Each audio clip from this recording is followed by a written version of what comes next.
Alors, j'ai fait le choix de commander directement sur le site de Fatboy, un modèle classique, jaune, et le voilà, il est arrivé, et on va le déballer ensemble pour constater, pour voir ensemble si c'est de la qualité, si ça vaut son prix. Voilà, hop. Alors, hein, d'habitude, je vous fais plutôt des présentations d'appareils informatiques ou électroniques, mais vous verrez qu'il y a peut-être un lien entre ce Kousa Fatboy et un ordinateur, par exemple. Voilà, alors, qu'est-ce qu'on trouve dans la boîte? Alors, il est présenté avec le logo qui apparaît en premier, donc c'est bien le jaune qu'on a commandé, et il y a une poche blanche. Alors, je ne sais pas du tout à quoi ça sert. Il y a peut-être un mode d'emploi à l'intérieur. Donc ça, je vais le laisser sur le côté pour l'instant. Et je vais procéder au retrait du sac. Bon, là, c'est pas bien compliqué. Sauf que je défie quelqu'un de le rentrer après dans le carton, par exemple, pour le bouger. Voilà.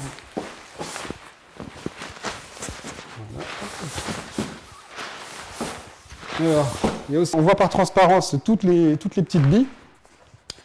Et effectivement, il y en a qui sont collées encore sur le sac. Une des critiques qu'il y avait aussi, c'était que le pouf était trop grand.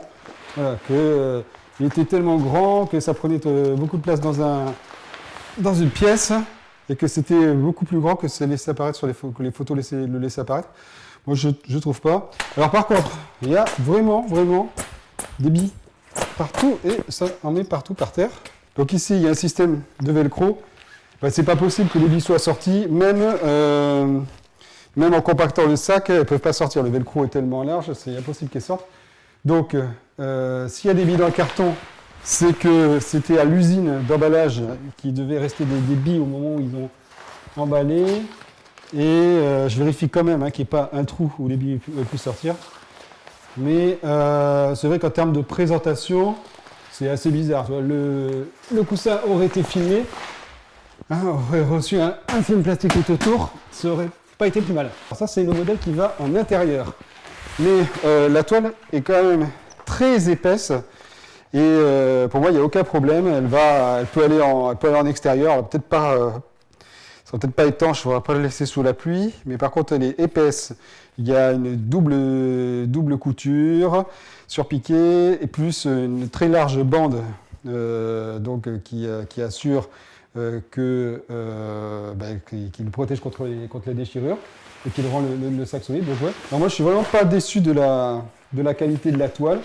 Alors, je peux pas comparer avec les sous-marques là qui sont à 50 €, mais dès que j'en verrai une dans un magasin, je posterai un commentaire sur la vidéo. Alors, donc je sais toujours pas à quoi sert ce sac, mais on me dit que peut-être ça sert à récupérer les billes quand on veut laver le pouf, ce qui serait pas une mauvaise idée et voilà, qui éviterait de mettre les billes dans une baignoire et dans X sacs là comme dans la vidéo de Norman.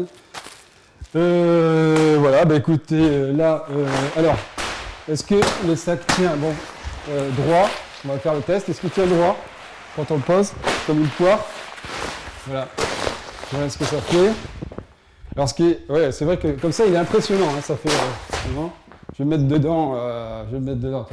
Pour faire un test et pour voir si vraiment on peut pas sortir du sac quand on est dedans. Alors, ce qui est rigolo, c'est qu'il y a de l'air dedans qui fait que c'est un peu comme un jeu, quoi. Et on peut en sortir sans problème. Hein.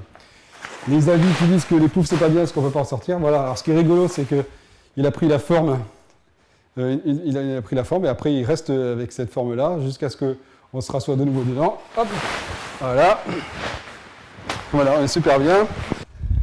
Ce que je vous disais en début de vidéo, c'est que même s'il n'y a pas un pet d'électronique sur un pouf, il y a quand même un lien avec les ordinateurs. Moi, je l'ai pris pour le mettre dans mon bureau et pour pouvoir utiliser mon ordi comme ça. La question centrale, ça reste, est-ce que ça vaut le coup de mettre 200 € dans un pouf Fatboy quand on pense qu'avec la même somme, on peut acheter, par exemple, un canapé chez Ikea.